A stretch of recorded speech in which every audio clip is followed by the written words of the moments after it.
time for Lefties Losing It. Let's start with a special message from Vice President and failed presidential candidate Kamala Harris. Is this message delivered to her voters or is it for herself? I just have to remind you, don't you ever let anybody take your power from you. You have the same power that you did before November 5th. And you have the same purpose that you did. And you have the same ability to engage and inspire. So don't ever let anybody or any circumstance take your power from you. Where's the joy? Yes, it does feel like she's repeating a mantra to herself in the mirror daily. Now to someone else who needs a good, hard look in the mirror, because everything Sharon Stone spews in this sad little diatribe actually applies to her and her ilk. My country is in its adolescence. Adolescence is very arrogant. Adolescence thinks it knows everything. Adolescence is naive and ignorant and arrogant. And we are in our ignorant, arrogant adolescence. We haven't seen this before in our country. So Americans who don't travel, who 80% don't have a passport, who are uneducated, are in their extraordinary naivete. Extraordinary, the deep delusion, the self-delighted arrogance and ignorance of a Hollywood elite who has zero understanding of her own country and countrymen, let alone the world. Even her little stat there about passports was wildly wrong, but the ill-informed, hate-filled rant did not end there. Those good men must be very aware that a lot of your friends are not good men. And you can't continue to pretend that your friends are good men when they are not good men. And you must be very clear-minded and understand that your friends who are not good men are dangerous, violent men, and you have to keep them away from your daughters, your wives, and your girlfriends. If only she had the courage to speak out about bad men when Harvey Weinstein was preying upon young women. But then Harvey is a Democrat. He hated Trump. He hates Trump. He even marched with the Pussy Hat Brigade. Can you believe that? Against Donald Trump. And he remained protected. And let's end this Sharon Stone interlude with this ridiculous remark where she compares the real fascism Italy experienced in the past with Trump's election victory. You know, Italy has seen fascism. Italy has seen these things. You guys, you understand what happens. Oh dear, someone should tell Sharon who the Italian Prime Minister is right now. It's the Italian Trump, Giorgia Meloni, a centre-right woman who the media decried as a fascist, a far-right extremist and a threat to the country. Sound familiar? She's now among, if not the most popular leader in Europe. Also in Italy is another lefty losing it, and he's a regular in this segment, Alec Baldwin, fresh from an awful Saturday Night Live performance, and he too was bashing his country and his countrymen. It's a very difficult time in the United States. Americans are very uninformed about reality, what's really going on. With climate change, Ukraine, Israel, you name it, all the biggest topics in the world. Now to CNN, where Scott Jennings, as the token conservative, continues to embarrass the lefty losers. I heard what you're saying about X. I saw a survey this week. It's now the most ideologically balanced user platform. Scott, stop. It's too early. I just sat down. I've only been here for 2 minutes. You cannot continue to say that. You cannot say that. That's not the case. Who's the source of that? What I find, we reported it on this network. It's not accurate, and you know it. Okay, I'll let you make your statement. Yes, Scott, what's your source? What's your source? It's too early for facts. Let's have a look at what his source is, where Scott got those facts and figures from? Look at this, the party ID among those who regularly use X/Twitter for news. Back in 2022, 65% of those who regularly use Twitter/X for news were Democrats. Just 31% were Republicans. Look at where we are today, just a completely different picture. Now it's basically split between Democrats at 48%, Republicans at 47%. And what I should note, Mr. Berman, is this new overall makeup matches the overall electorate far better. Democrats still outnumber Republicans on X, but it's some sort of far-right site. I mean, people who spew that nonsense obviously have zero experience on social media, or they're just dishonest. Take your pick. Now let's check in with a grown man who identifies as a baby wearing a diaper, and he has a disturbing update for us. Yeah, at work, I'm about to drop off an order, and my diaper's getting kind of full right now, so I might need to change really soon, but it is very discreet. Check out my last video for the discreet outfits video, but my diaper is getting a little full right now. Joining me now is Deputy Opinion Editor at Newsweek, Batia Ungas-Sargon. Batia, let's hear from Emmy Award-winning former CBS investigative journalist Catherine Herridge, who left the network early this year and can now reveal how they refused to air the stories, the contents of that infamous Biden laptop until after the midterm elections. I went to a lot of effort to get the cleanest copy of the laptop data, the same data that was provided to the FBI, because I didn't want to have any professional journalistic risk for CBS News. I wanted this thing to be totally locked down.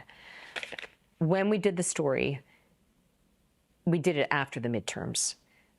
I argued against that because it was ready before the midterms. And my training is that you should always do the story when it's ready to go. You should not be dictated by the political cycle. But Tia, the story was good to go. It was ready, but they didn't want to run it before the midterms. It's an absolute scandal, Rita. What you have here is a news organization pretending to be objective and actually literally carrying water for one of the candidates and one of the parties and one of the sides in this two-party system here. And when you think about the fact that CBS ran one of the presidential or the vice presidential debate, right? Like, how can this be? How can we allow this to stand where the media has chosen a side when it is their job to help the American people choose what is best for them? And you just see this in time and time again. You know, CBS just got caught doing it. But if you think that the journalists at the New York Times and the Atlantic and the Washington Post and CNN and MSNBC are any different, they really aren't. 96% of journalists are Democrats, and it's a huge scandal. It is, and it only gets worse. Here, Catherine explains CBS did not want to report on legitimate stories like the use of the N-word in these text messages. Once we got the laptop story on the morning news, I felt that there was so much there that we could still do. For example, in the text messages, there's unfortunately the use of the N-word, the liberal use of the N-word. And I thought this was worthy of a story, but I was told that it was not something that interested CBS News. Then I asked for a forensic review of the laptop, and we found that there were more than half a dozen emails that were likely used by Joe Biden. I thought that was a story. But the answer that came back was, well, we need to know what the content is of the emails. But that was going to be a years-long process. Extraordinary. Not just the president's involvement in these emails, but the fact that these text messages had the liberal use of the N-word, she said there. That they would ignore that when they've been so obsessed with race and any sort of racial slur or any suggestion of racism, and you've got the use of the N-word and you think, oh, no one's going to be interested in that. I mean, Rita, can you even imagine if they found text messages from Eric Trump or Don Jr. that had the N-word in them. I mean, they would talk about nothing else for a month. I mean, you just know that this is true. And meanwhile, they smear Donald Trump and they smear the MAGA movement as racist when actually covering up actual racism on their own side. And it's so amazing because you know that they are out there scouring tapes for some indication that Donald Trump is racist, a man who obviously does not have a racist bone in his body because they found nothing, Rita, in all of this time, while actively suppressing evidence that Joe Biden's own son uses the N-word. I mean, it's really so revealing, and I'm so glad that this reporting is out there, and I'm so glad that you are calling attention to it.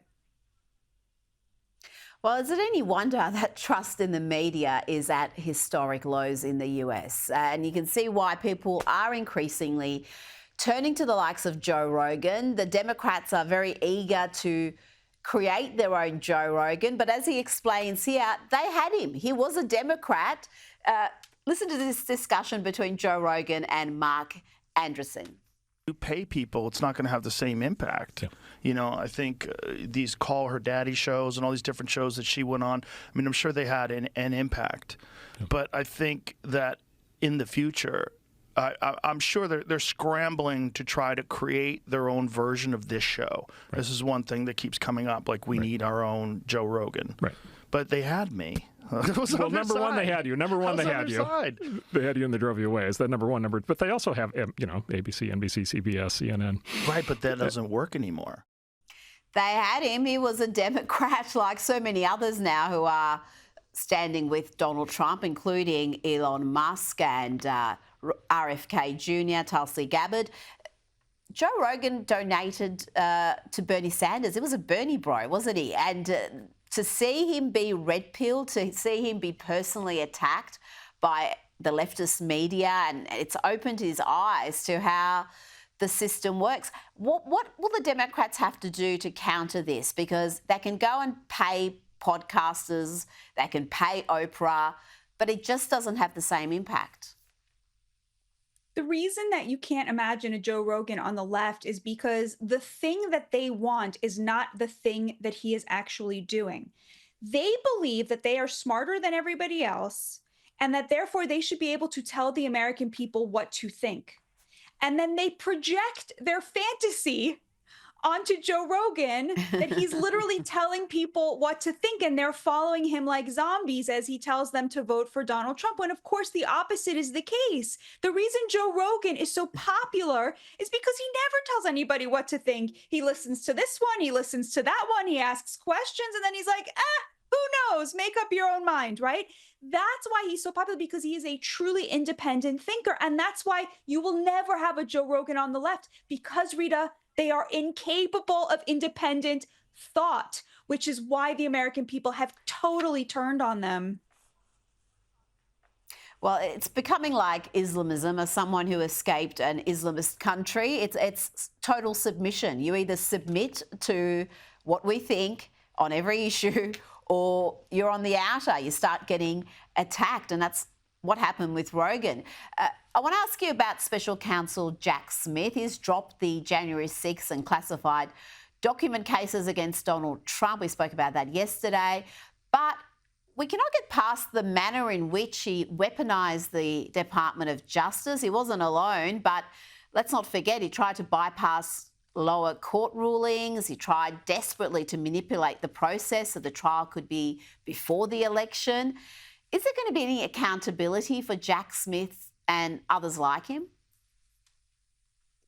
You know, there are competing impulses here, Rita. On the one hand, Donald Trump has been very clear that he does not intend to persecute his political opposition or to wreak revenge. He's not interested in that. On the other hand, he has said repeatedly they're not coming after me because of me. They're coming after me because they're coming after you, the American people. I'm just standing in the way. And I think it's very important to him to make sure that this can't happen to any other Americans who don't have his resources. And so I think that's the fine line that you're going to see Pam Bondi and others trying to walk here, which is to somehow bring justice back to justice, to somehow de-weaponize the justice system, but not to then re-weaponize it as a revenge tactic. So there were real abuses of the law, which deserve to be, you know, we need accountability there, but I think it's going to be done in a very delicate, balanced way,